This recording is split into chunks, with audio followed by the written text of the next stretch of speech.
مباراة درامية عاشها أولمبيك خريبكا في رحلته صوب العاصمة الرباط عندما أقصي من الدور الأول لمنافسة كأس العرش على يد الجيش الملكي ب3 أهداف مقابل هدف واحد.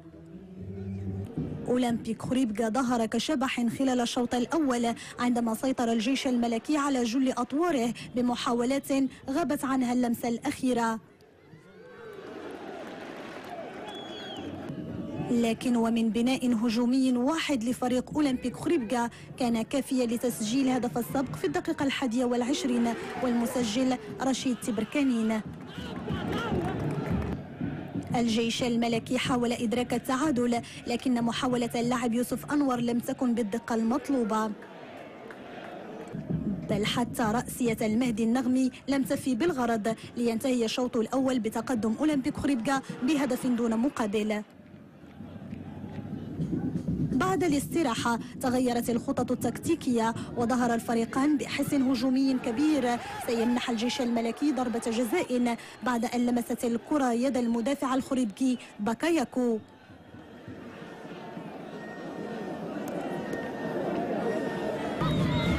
عبد الرحيم شكير في الواجهة وهدف التعادل. خلال الدقيقة 88 عبد السلام بن جلون يكسر جدار الصمت بهدف ثاني أنعش الآمال وسمح لرشيد الطوسي بالصراخ والتعبير عن فرحته بعد انتقادات كثيرة طالته منذ بداية اللقاء. وفي الوقت بدل الضائع بلال بيات يحسم التأهل لفريق الجيش الملكي بتسجيله الهدف الثالث منهيا اللقاء ب3 أهداف مقابل هدف واحد.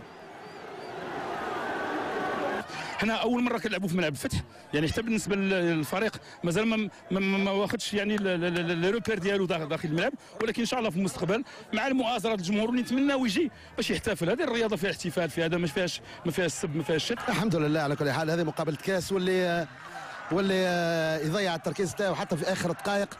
احنا مترشحين وباقي قاعدين نمشيو للاتاك ونمشيو كذا، مازال 3 دقائق ولا 4 دقائق. الحمد لله هذاك الكره دروس كره، هذا اليوم خذينا درس ان شاء الله المره الجايه ما عادش تعاود.